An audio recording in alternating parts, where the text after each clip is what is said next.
Bonjour. Notre rapport avec la mort est une chose tout à fait naturelle. Il y a notre corps qui ne veut pas mourir, qui voudrait, si c'était possible, pouvoir passer dans l'autre monde, mais sans passer par la disparition d'une partie de notre être. Et puis, il y a notre esprit, qui est quelquefois rempli de la foi, rempli de l'Esprit Saint, et qui donc, spirituellement, arrive à dépasser cette espèce d'instinct de notre chair. Ce n'est pas facile, hein.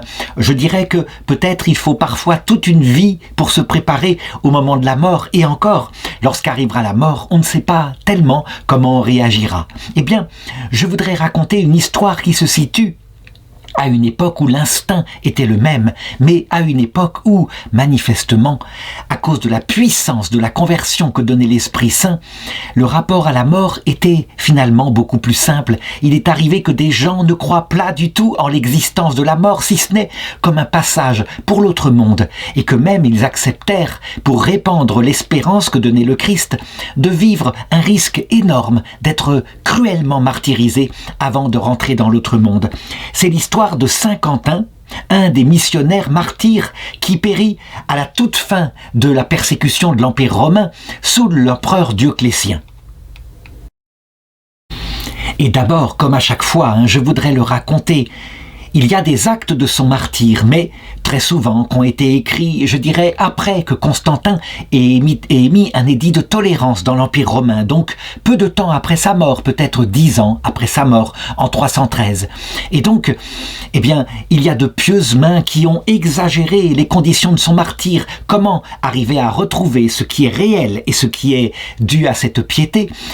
Très souvent en regardant simplement, en comparaison, les nombreux martyrs que nous avons à notre époque, dans des milieux qui ressemblent à l'Empire romain, par exemple, sur les terres africaines, lorsqu'il y a des conversions à partir du paganisme, et qu'on voit ainsi des jeunes être torturés de 1000 façons par les anciens tenants de la religion d'antan, et pourtant tenir avec une seule joie, voir le Seigneur bientôt dans l'autre monde. Cependant, on le constate, il n'y a pas autant de miracles fabuleux, avec des explosions de puissance venant de Dieu. Les choses se passent plus spirituellement. Sans doute qu'à l'époque, c'est pareil. Les choses se passaient spirituellement avec un véritable impact sur les contemporains. Donc de vraies conversions par des gens qui admiraient le courage des martyrs. Mais pas de signe dans le ciel, pas toujours en tout cas. D'abord, qui est Quentin? D'après la légende, il n'est pas n'importe qui. Il fait partie d'une famille noble de l'Empire romain. Son père était sénateur et son nom de Quentin signifie en latin que probablement il était le 5e enfant de cette famille. À cette époque-là, son père, du moins durant toute sa jeunesse, qui s'appelait Zénon, dit-on, était un païen. Mais à un moment donné, parce que la foi chrétienne se répandait de plus en plus dans les couches supérieures de l'Empire, il finit par adhérer au christianisme. On sait que c'était cette époque-là, quand il naquit, et que l'Empire était à son sommet au point de vue de sa puissance, mais qu'en même temps, il y avait déjà des battements. Je veux dire par là que les Germaniques, en particulier aux frontières occidentales, dans la partie latine de l'Empire, attaquaient très souvent l'Empire, ce qui fait qu'à un moment donné se leva un empereur particulièrement puissant qui se rendit compte que, probablement, la chute de l'Empire romain venait de l'invasion de cette nouvelle religion qui n'était pas civique, qui ne mettait pas en premier le culte du bien commun, mais qui mettait en premier, quitte à mourir martyr, l'adoration de leur Dieu. Et donc il se mit à persécuter, à organiser une persécution dans l'Empire romain. Il s'appelait Dioclétien. Évidemment, compte tenu de la taille de l'Empire, il avait des co-empereurs, donc qu'on appelle des Césars. C'est un titre particulier qui signifie que lui, il présidait à l'Empire, mais qu'il avait des collaborateurs, et en Gaule en particulier, le César Maximien. Toujours est-il que si on se réfère aux dates, tout concorde. Il fut donc baptisé par le pape Marcellin, qui ensuite l'ordonna diacre, puis prêtre, et qui l'envoya avec toute une série de missionnaires pour prêcher dans les Gaules, cette belle province de l'Empire romain, je dirais l'une des plus pacifiques.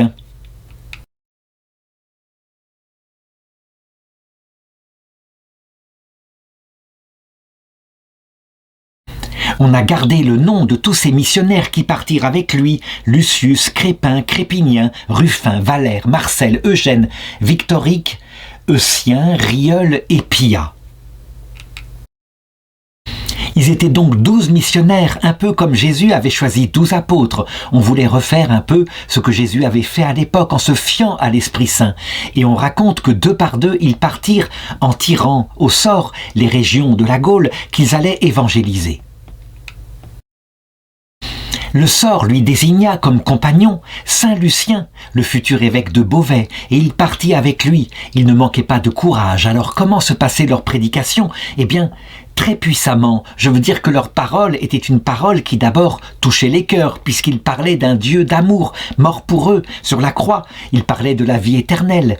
Et puis, on peut le dire, il y avait dans leur message quelque chose de différent des dieux latins, des dieux grecs, qui étaient adorés jusqu'ici et qui souvent n'étaient rien d'autre que des projections de notre humaine faiblesse. Là, en parlant du Dieu unique, le créateur de l'univers, eh bien, il rejoignait la réflexion qu'il y avait dans les élites, en tout cas, de la Gaule romaine.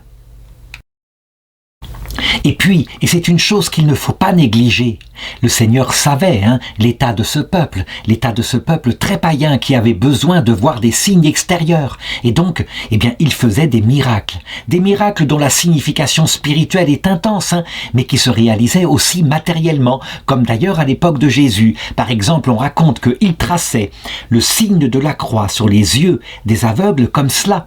Et il se mettait à voir. Il faisait parler les muets, entendre les sourds, marcher les paralytiques.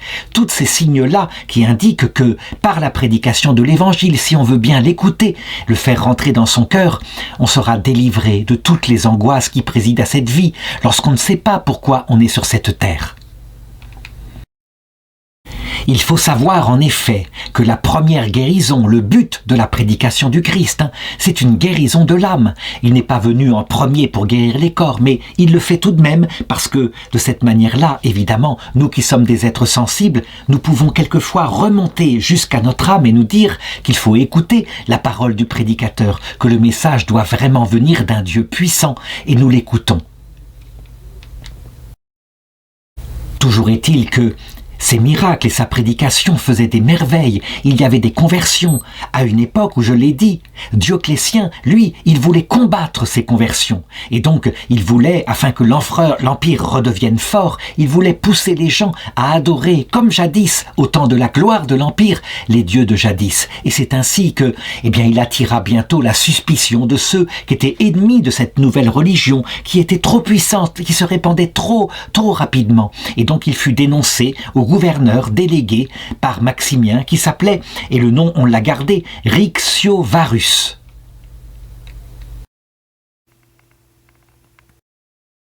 Il avait tout pouvoir judiciaire, pendant que Maximien, quant à lui, eh bien à cette époque-là, eh bien il menait campagne contre les Goths en particulier.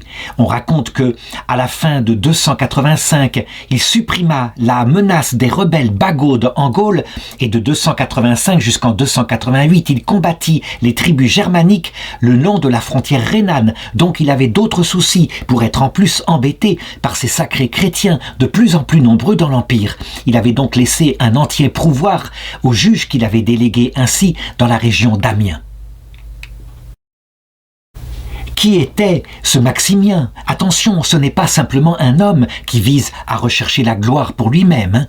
Bien, on voit que Dioclétien, lui aussi, à un moment donné, pour le bien commun de l'Empire, renonça lui-même à son pouvoir et fit renoncer tous les Césars qu'il avait sous ses ordres. Il fallait donc se mettre au service de l'Empire. Évidemment, lorsqu'ils renoncèrent à ces titres, ils menaient une vie de luxe dans une villa romaine, c'est évident. Mais on le voit, c'était encore des citoyens qui aimaient leur pays.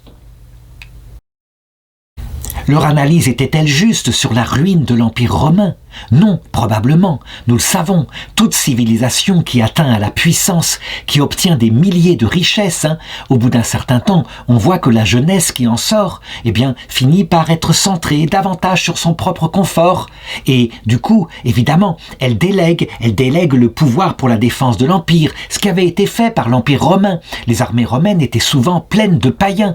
Et donc, eh bien, l'Empire était de plus en plus fragile. C'était le civisme dans l'âme des hommes qui disparaissait intéressait. Il n'y avait pas tellement de rapport avec le culte des dieux anciens. Les chrétiens, au contraire, quelquefois, on le voit à travers nombre de légionnaires qui étaient chrétiens, étaient capables de se dévouer, ayant en plus un rapport à la mort qui était, je l'ai montré tout à l'heure, qui était relatif. La mort n'étant rien en comparaison du sens de l'honneur, du sens de leur dignité. Pourtant, Dioclétien, en persécutant les légionnaires, en les martyrisant quand ils ne voulaient pas adorer les dieux de l'Empire, eh bien, il provoqua une division. Et en même temps, curieusement, de l'admiration de la part de ceux qui n'étaient pas encore chrétiens. Toujours est-il que on raconte maintenant l'arrestation qui eut lieu en ce qui concerne Saint-Quentin et comment le préfet romain Rictio Varus l'interrogea à Soissons. Les choses n'étaient pas faites n'importe comment. Il y avait une loi romaine et comme il était citoyen romain, évidemment, il avait droit à un certain respect. On l'interrogea donc, quel est ton nom?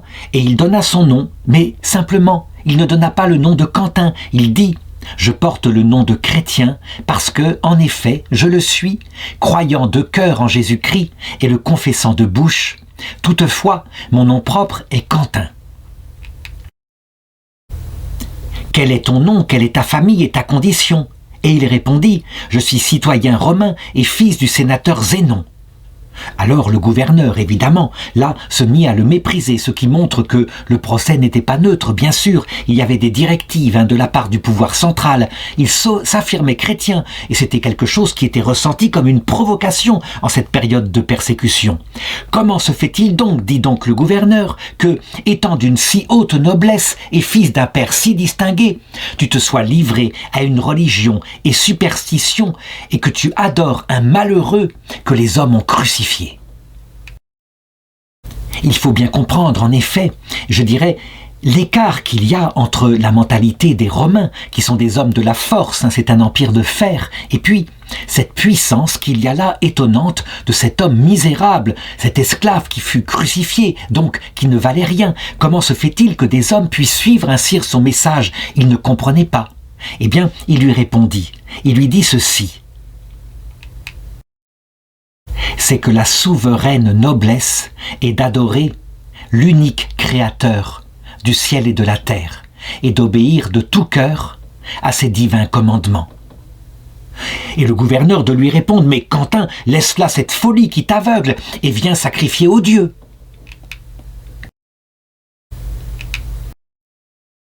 Il faut bien saisir dans ce dialogue la différence totale de mentalité qu'il y a là entre des sénateurs romains, des nobles romains qui adorent les dieux de l'ancien temps et qui construisent un empire sur la terre, qui ont les pieds sur terre, quoi. Et puis, ces chrétiens qui sont courageux mais qui n'attendent qu'une seule chose, la vie éternelle ou la vie de la grâce dès cette époque. Et donc, il ne comprend pas. Voilà ce que va lui répondre Quentin. Non, jamais je ne sacrifierai à vos dieux qui en vérité ne sont que de mauvais esprits. Cette folie dont tu me dis aveuglé, ce n'est pas une folie, mais au contraire, je ne crains pas de le proclamer hautement, c'est une souveraine sagesse.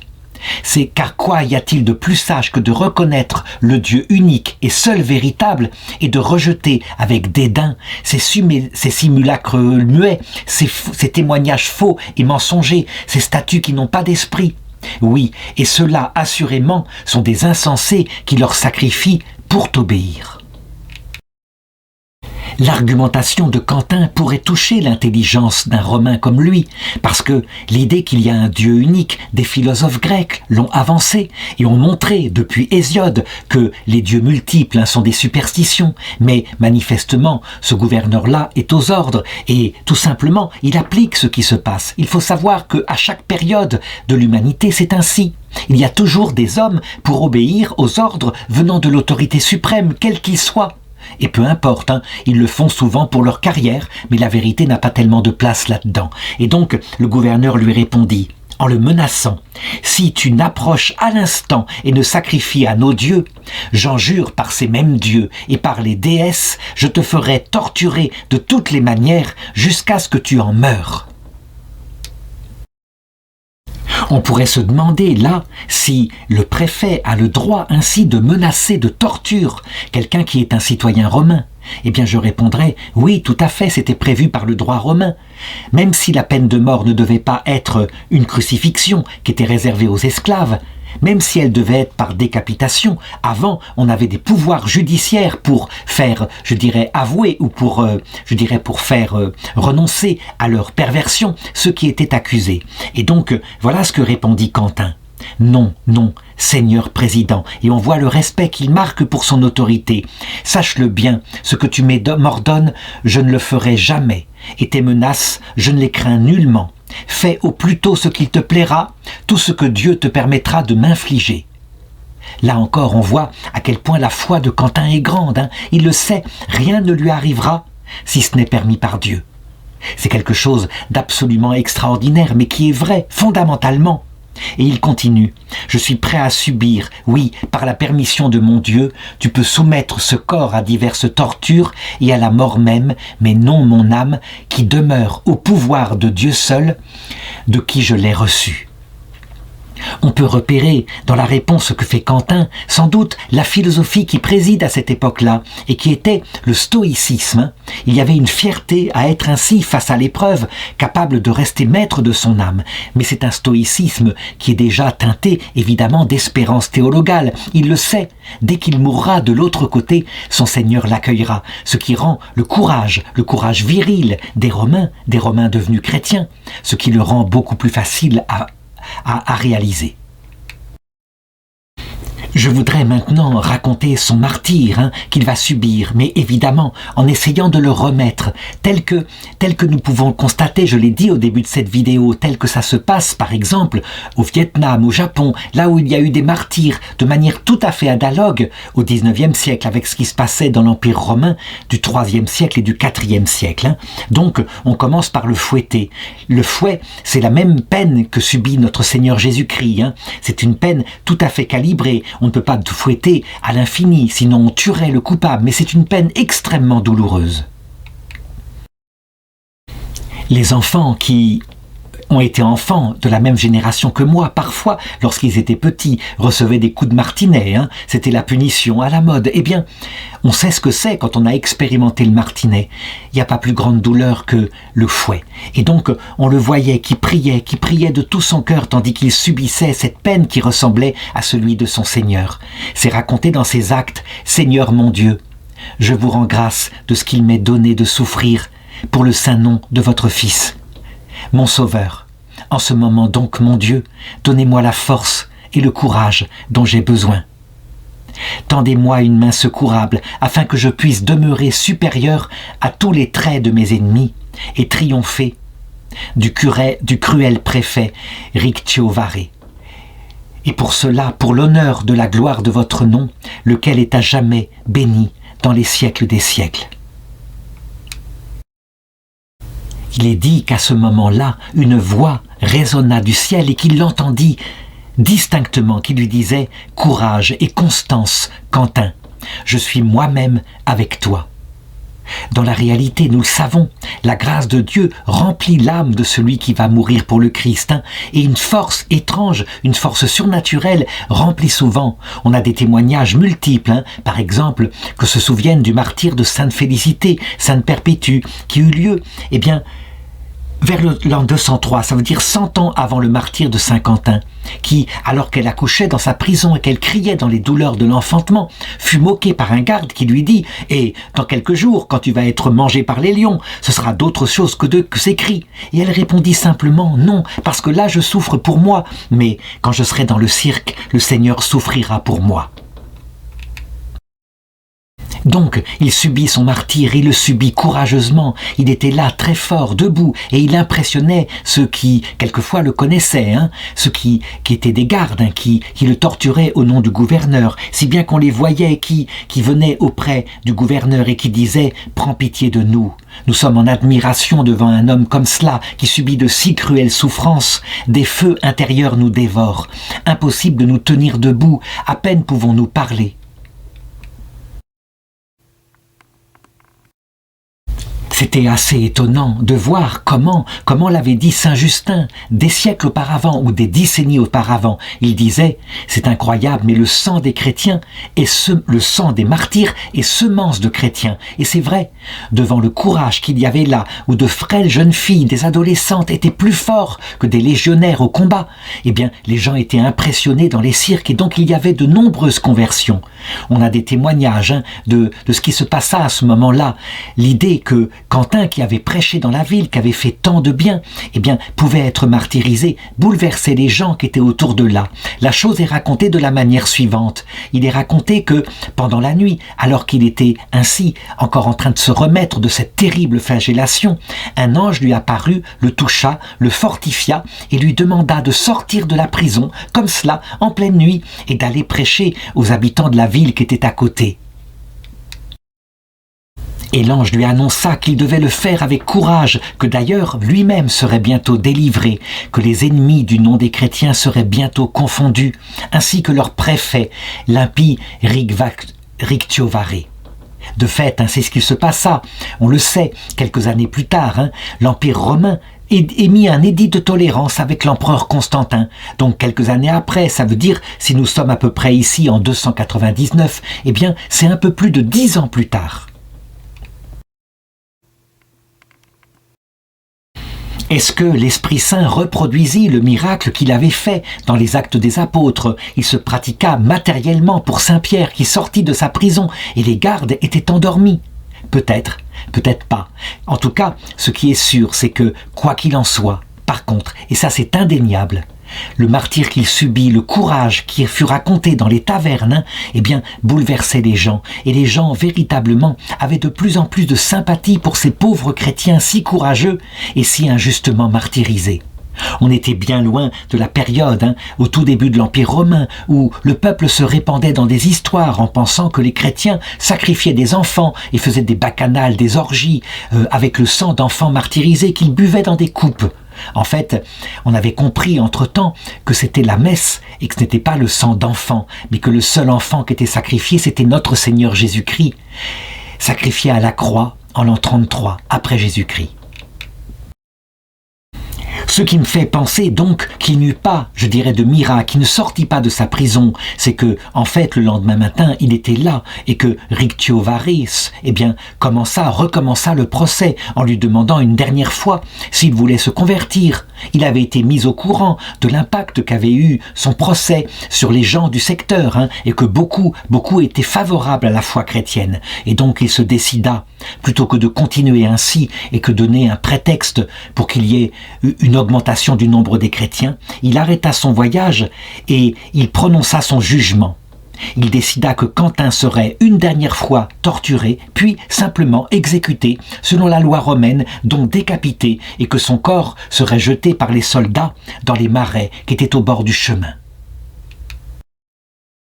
Le lieu de son martyre était une commune qui s'appelait en latin Augusta Veromandiorum et qui deviendrait plus tard, qui s'appellerait plus tard Vermand, et puis à un moment donné, on lui changera complètement son nom pour lui donner le nom de Saint Quentin. Voici une carte actuelle qui montre où se situe ce lieu. Pourquoi Rictiovarus fit-il disparaître son corps? Eh bien, il en avait l'idée. Il fallait pas qu'il y ait des reliques. Il le savait, les chrétiens récupéraient le corps des martyrs et ils se penchaient sur les tombeaux, ils demandaient des prières venant de l'au-delà.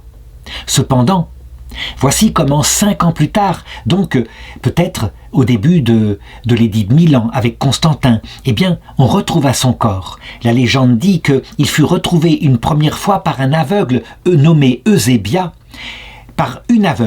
nommée Eusébia, qui était née d'une famille sénatoriale, qui vint à Rome sur l'ordre divin et qui découvrit miraculeusement le corps alors qu'elle était dans la région de la ville de Saint-Quentin. Elle retrouva la vue grâce aux reliques sacrées. Et elle fit construire en reconnaissance une petite chapelle à proximité, au-dessus de son corps.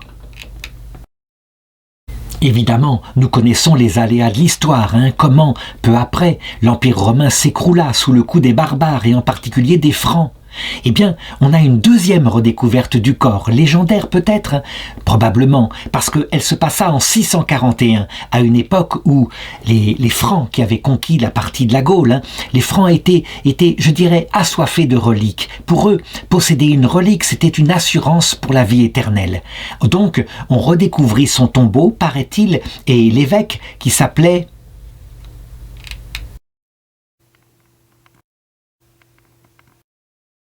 Eligius, eh bien, trouva ce corps qui était intact et il y avait encore les clous, eh bien, qui étaient dans ses mains par lesquelles elles avaient été percées. Eligius, donc, découpa le corps, prit les clous, prit les dents, prit les cheveux et dispersa pour que des reliques puissent être dispersées en divers lieux. Et puis, il construisit une sorte de trésor sacré dans un riche sanctuaire où il plaça le reste de son corps derrière le maître-autel.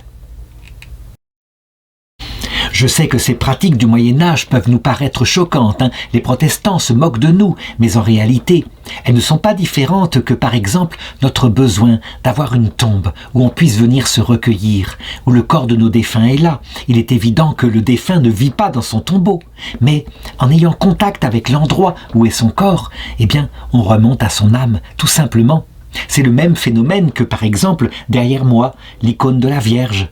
Tout simplement, eh bien, elle nous permet de penser à la Vierge Marie, ou un peu comme quand on a une photo d'un être cher dans son portefeuille.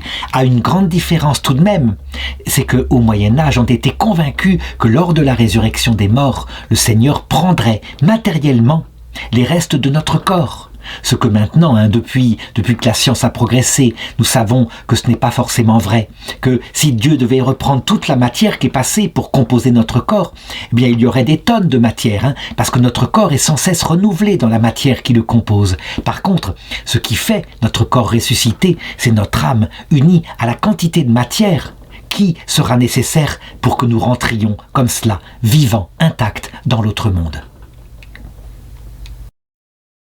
Saint Quentin est un homme courageux, on le voit, un homme qui affronta la mort en la regardant en face. Et donc, eh bien, à l'époque des Carolingiens, donc lorsque les ancêtres de Charlemagne prirent le pouvoir après la dynastie issue de Clovis, eh bien, il y eut un grand culte pour Saint Quentin partout dans le nord de la France, où étaient, d'ailleurs, dans ces régions-là, hein, eh bien, beaucoup de places royales où étaient des rois carolingiens.